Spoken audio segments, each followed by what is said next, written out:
memeras jeruk. Ada sebuah cerita tentang seorang yang sangat kuat yang bermain di sebuah sirkus keliling. Dia selalu menunjukkan kekuatan ototnya. Dia mengangkat beban yang sangat kuat dan dia menunjukkan kekuatannya dengan berbagai acara. Ketika dia mengakhiri pertunjukan, maka dia selalu membawa sebuah jeruk dan kemudian dia memeras sekeras-kerasnya sampai tetes yang terakhir. Lalu dia menantang penonton untuk maju ke panggung.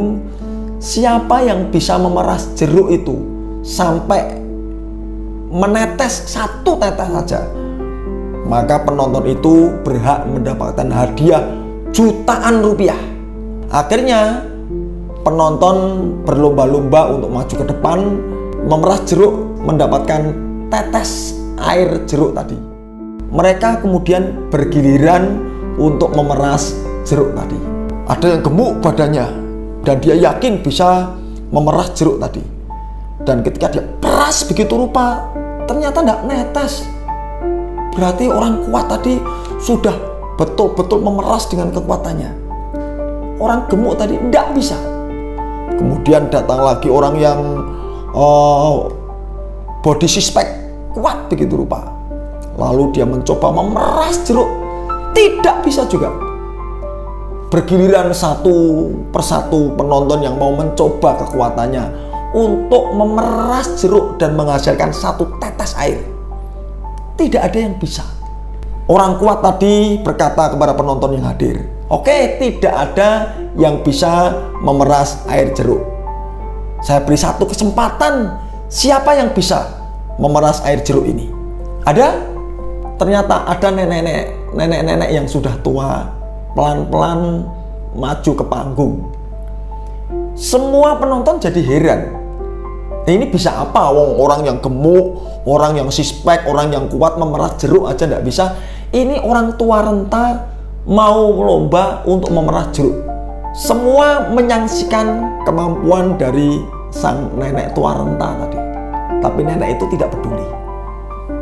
Maka diambilnya jeruk tadi, lalu dia dengan pelan-pelan tidak menggenggam dan memerasnya, tapi pelan-pelan dia menyisir dari ujung ke ujung. Dia ulang berkali-kali, dia nyisir dari ujung ke ujung.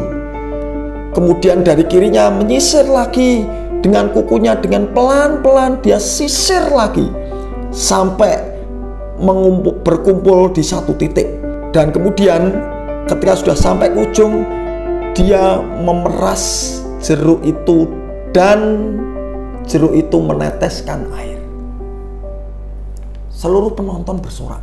Ibu tua renta ini memenangkan pertandingan memeras jeruk. Orang kuat tadi bertanya kepada ibu, "Bu, kok bisa ibu mendapatkan ide yang begitu cemerlang dan akhirnya memenangkan pertandingan memeras jeruk ini? Seumur hidup saya, selama saya memberikan tantangan untuk memeras jeruk, belum ada yang mampu. Tetapi ternyata ibu mampu. Alasannya kenapa, Bu?" Ibu tadi menjawab, "Nak, saya sudah tua, sudah cukup untuk mengalami penderitaan yang begitu berat. Suami saya meninggal saat anak-anak saya yang 5 itu masih kecil-kecil. Saya harus membanting tulang untuk mencari suap nasi demi mereka, berjuang mati-matian. Apapun saya kerjakan supaya 5 anak saya ini tetap hidup. Saya lakukan apa saja dan saya bisa mendidik anak saya sampai sekarang. Kalau hanya memeras jeruk seperti ini, apa sih yang sulit? Hidup saya lebih sulit daripada hanya sekedar memeras jeruk." Teman-teman sekalian, ilustrasi ini indah. Coba kita renungkan dalam hidupmu. Betapa kerasnya hidup ini, betapa susahnya hidup ini, betapa hidup ini penuh dengan pertarungan dan pertempuran yang dahsyat, yang luar biasa. Sehingga kadang-kadang kita membutuhkan darah dan air mata untuk dapat berjibaku, menutupi kebutuhan kita sehari-hari, menyekolahkan anak, menutupi kebutuhan-kebutuhan yang lain. Sirah tinggu sikil, sikil tinggu sirah. Apapun kita kerjakan hanya untuk survive, untuk hidup. Berat. Maka hari ini apresiasi saya adalah kepada orang-orang petarung-petarung sejati yang tidak lekang oleh panas, tidak lapuk oleh hujan, berjuang demi keluarganya, berjuang demi sesuap nasi, berjuang demi kehidupan ini. Itulah orang-orang hebat yang sebenarnya. Saya tidak terpukau dengan superhero yang dahsyat, yang luar biasa, atau cerita-cerita tentang keberhasilan seseorang, atau cerita-cerita tentang orang yang mengubah dunia ini. Tetapi hari ini saya harus hormat, appreciate, respect kepada ibu-ibu, mbok rondo yang harus berjuang mati-matian untuk tetap hidup dan menghidupi anak-anaknya. Hormat kepada bapak-bapak yang mati-matian berjuang untuk keluarga dan anak-anaknya. Kepada siapapun dalam keterbatasan mereka, dalam ketidakmampuan mereka, dalam situasi yang paling sulit sekalipun, mereka tidak menyerah. Bukan untuk dirinya sendiri, tetapi untuk kehidupan bagi orang-orang di sekitarnya. Bagi saya, inilah orang yang kuat sebenarnya, orang yang dahsyat sebenarnya.